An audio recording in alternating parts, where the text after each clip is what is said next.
I went into my local Walmart tonight for a quick grocery trip to pick up some stuff I was low on. Quick in and out trip, 15 minutes at most. Sad to say it didn't end up being a fast trip because when I arrived at checkout, I was stuck behind a boomer who wanted to cause a scene. The guy in front of me was with his wife, who were arguing loudly about God knows what. They had a substantial amount of stuff on the belt, including a few large bottles of various alcohols. When the boomer scanned his way back to the bottles of alcohol, he froze and began searching around for an associate, who I presume he wanted to come and scan his ID. The problem was that he didn't scan any of the bottles. He just locked up and stared directly at a girl who was busy at the monitor for the self-checkout registers the next aisle over.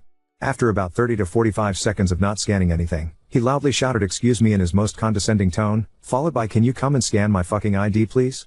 His tactic worked, as the employee in question immediately whipped around and walked over.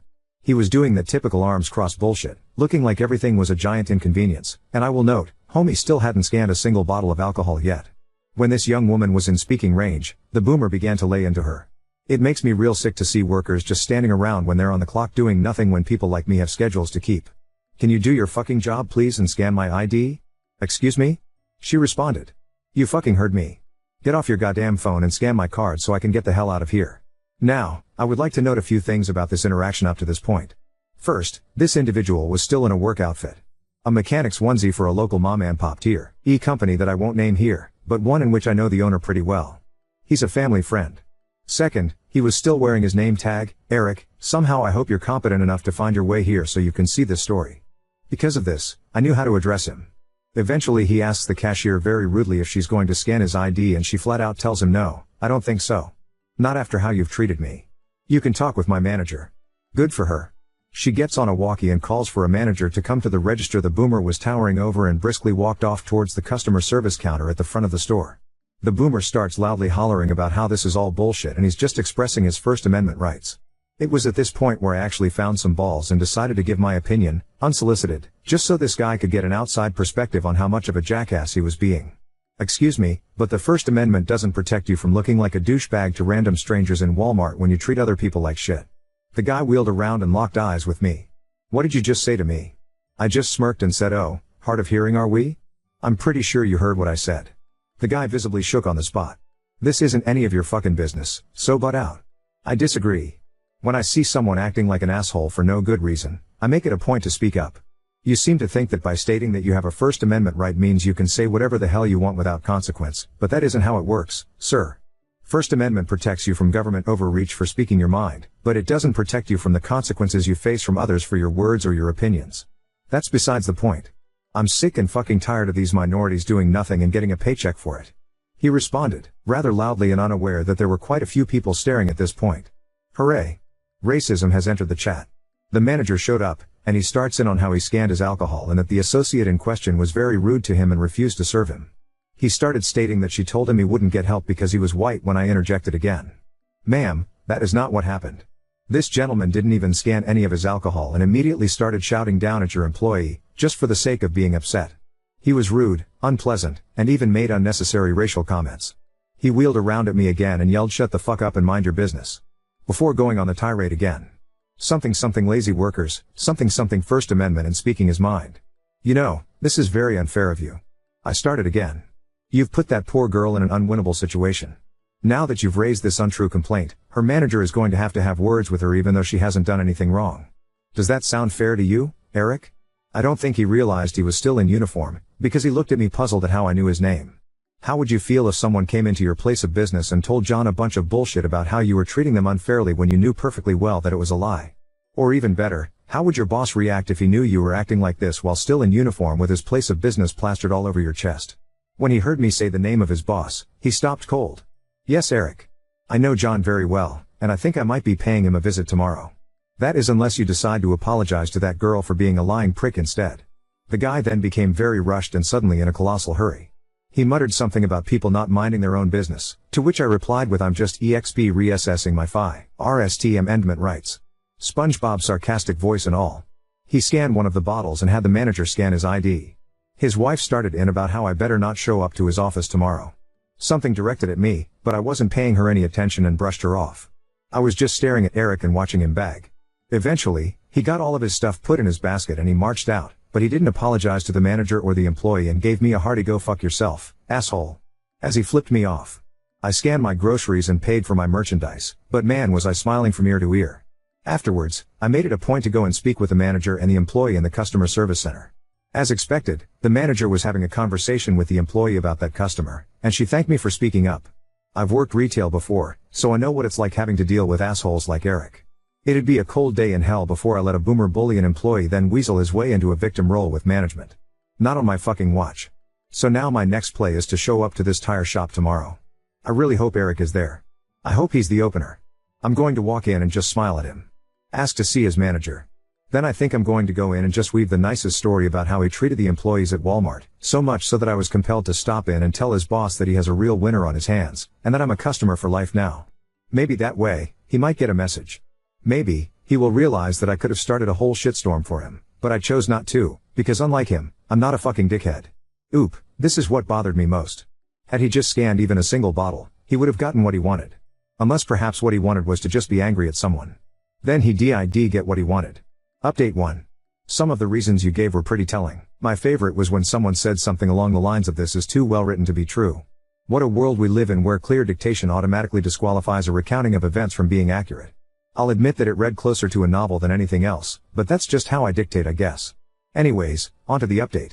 I arrived at the tire shop just a hair after 8 a.m. There was one gentleman in line at the counter when I arrived, but he was already being assisted by one of the associates manning the register.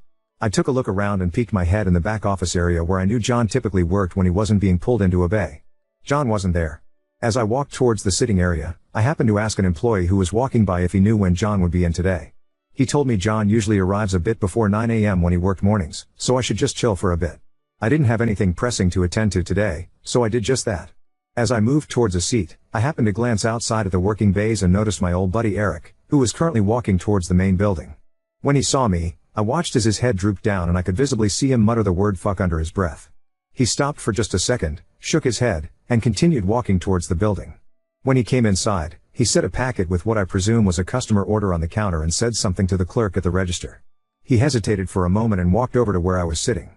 As he approached, I greeted him with "Morning, Eric," and smiled.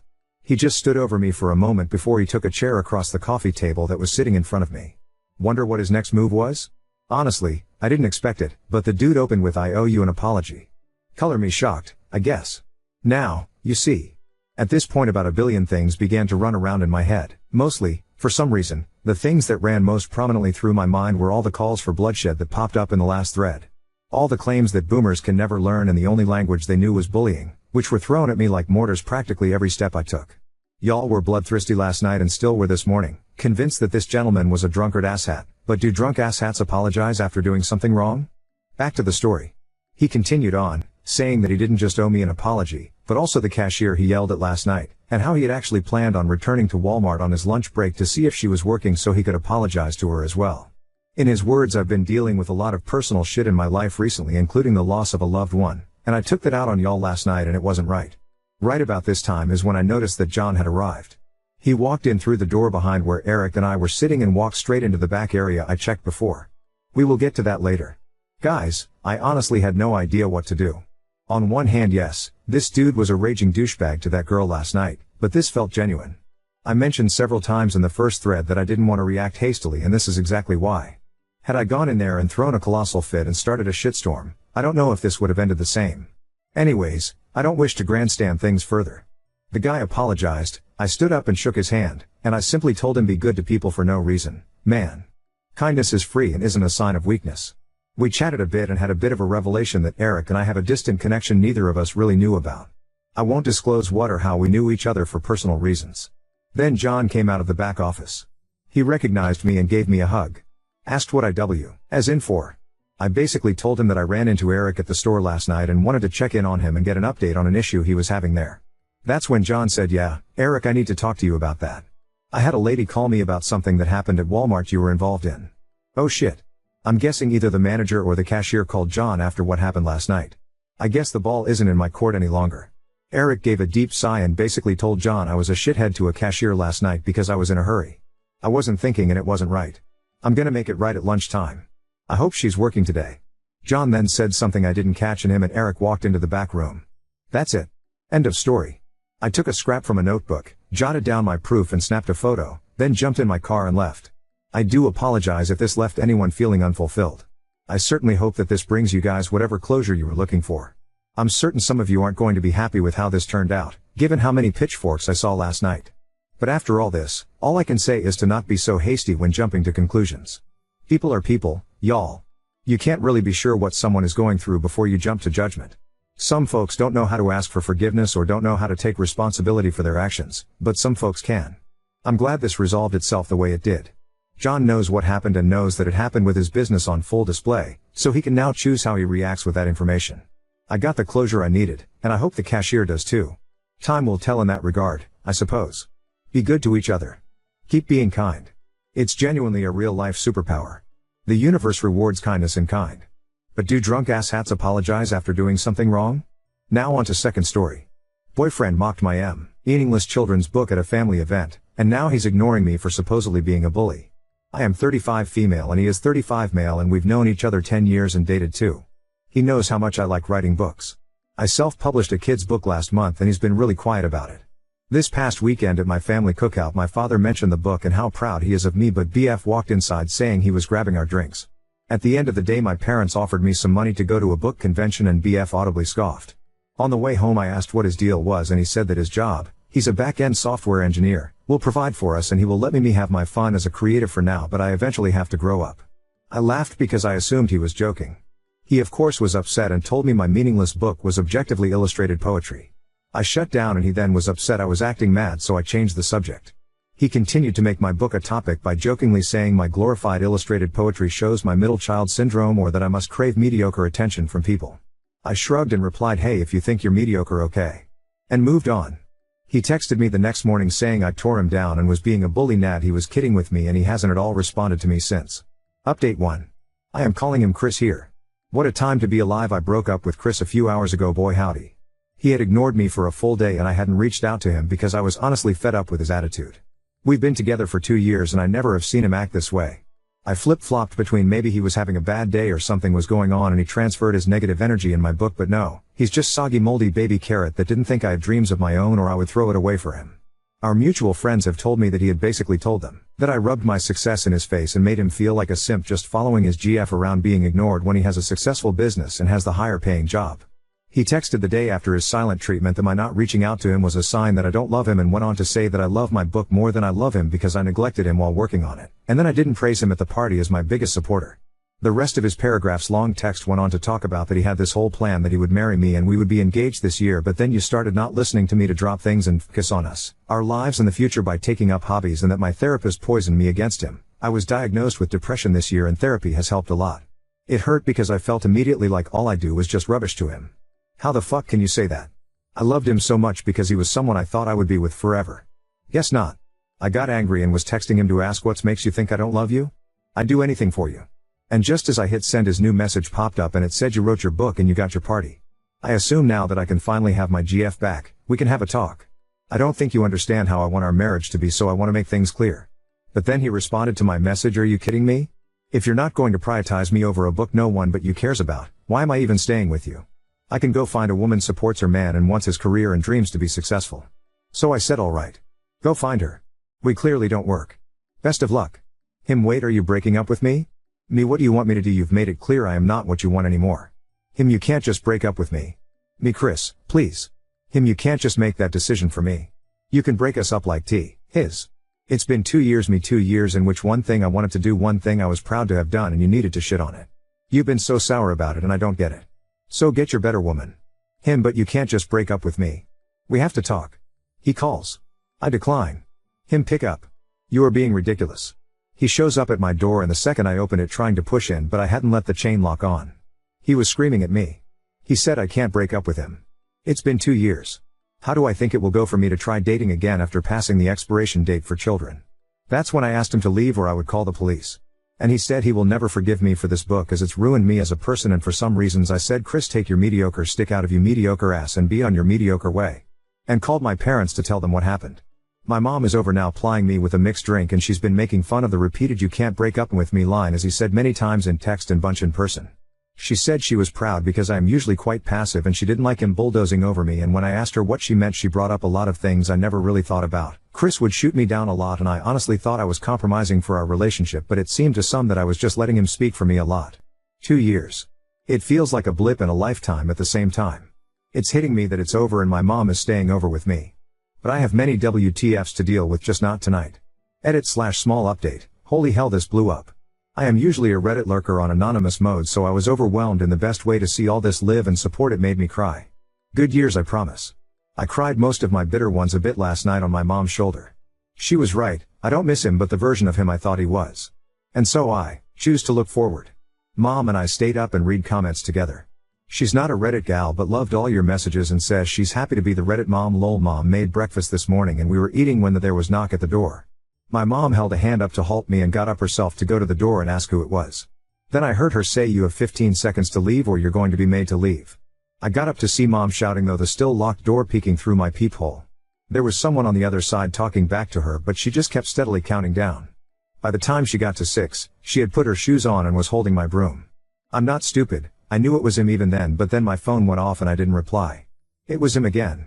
He left flowers and an apology card, along with a stuffed owl bear. Mom asked me if I wanted to read the card and I said I did. It basically was a long-winded apology admitting he was being an ass but work has him stressed and he underappreciated in general and it all came out in a nasty way. He's so sorry. He should have given me space and respected me more and he will never do it again. He didn't sleep last night feeling so much regret over what he did and will do better. To please call. That he misses me and Mets not throw away 2 good years of foundation away over a stupid fight. I handed it to my mother who read it, snorting and chuckling yeah I bet to herself, and then stood up and went to the kitchen returning with a trash bag and my cell phone. "What's the play, coach?" she asked, and just to freak her out I took the phone and pretend to call the pizza shop. "Yes, Domino's. We need a pizza." "Yes, I'm breaking up with my ex and we need to toss his shit out." All that to say it's now evening. The sun is lower and my neighbors are watching my house as I am in my parents' pool in their backyard drinking margaritas with my sister and brother. Mom tells the story to all of them, over and over. I had texted him. "Chris, we are done. All of the things you left at my place are in garbage bags on the porch.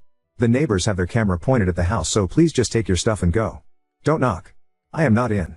If it's all there on Monday, it goes with the rest of the garbage to the curb." He replied asking if not home, where was I, but I won't be giving energy to this. I will spend the weekend with my family and I feel so lucky to have them. I've decided that I will go for another book. Photos asking for links to this book already out, sorry, but when Mom and I read the comments she said don't you dare put your name out there. They all seem lovely, but you don't know what others will do and I feel like if I did, it would be like opening the door to Chris like I did last night. You were right, that was dangerous. But if you are looking to do something nice, I would be absolutely overjoyed if you did one or both of 2 things. 1, love yourself and truly know you deserve love and nothing less, and 2, buy books from a locally owned bookstore / buy art from the artist / commission an art pace, etc. The art world is wonderful but also a struggle and many aren't as lucky as I am to have a strong support system. So support yourself and your local artist. Thank you all. Another edit, sorry there were a lot of same questions in the comments. 1. Yes, we were an interracial couple, I am black / indigenous / Middle Eastern. And he is Irish and French decent. 2. No, I do not want children.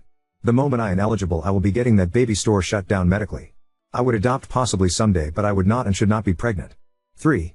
Chris and I were friends before we started dating so I thought I knew him and his family well. 4. Mom has always been cordial with him even if she didn't care for him. She did the whole mama thing of hugging him, feeding him, etc. 5. Yes, Mom will adopt you, she says she sends her heart to you in every hug. You deserve and more. 6. Dad didn't come over because, and I quote, you wouldn't have wanted me in a space that boy would also be in given what happened, so he stayed the course of his trip he was on. 7. I intend to be an author whether it be full-time or part-time. Oddly enough my book sales are skyrocketing a lot online. Oop, Lamau, that was honestly kind of the vibe. I was so upset and called my parents because I tell them everything. My mom was just like lock the doors and I will be there in 20 minutes and showed up with vodka and let me cry, but then I caught her smiling and was like WTF Mom, and she admitted she was proud of me for dumping him. And glad she didn't have to go to jail because if I stayed with him after all that she would have to commit crimes. Lol. Oop, you know that if she doesn't like your partner, you really need to question that relationship. She's being so freaking smug after she reminded me that once she did speak up to me once I got mad at her. She's quoting a line from that animated Jackie Chan show Never Question Unclee at me Lamau. Oop, it's weird because he never hinted that I can recall that he was ever like this. We've got years of history, and I remember him being interested in things I liked and wanted to get involved in. Then my mom reminded me of my painting. I'm not a painter. Mom is. And a charity held a gallery event and the theme was something basic and I was visiting Mom that week, and when I'm at hers and she's painting I sit with her and drink and we chat. But that day I was in a mood, so Mom struck up an easel next to hers and patted the seat and we painted side by side. She loved my pace and had it submitted for the gallery event. It was a huge event and mom had a separate exhibit space, but my little basic painting was up an entryway with a handful of others and mom pointed it out to Chris and he said it was good and we moved on, but at the end of the night mom followed us out and suggested Chris and I might want to take a photo of us next to my painting. He said no, so mom took a photo of me for me and shared it with herself. Chris asked me not to post the photo saying it was a cry for attention and looked desperate and I was taking away from mom's shine, so when my mom posted it he was mad at me. Why did I give my mom the photo? Why did she post it? But he suspiciously shared a photo mom took of him at the same gallery, even shaking hands with a businessman we ran into, stating how proud she was of his work. The more I talk with my mom even now, the more she seemed to pick up on things. I feel bad, but when I asked why she never said anything before, she said she had, but I had gotten angry at her. I can't even remember why.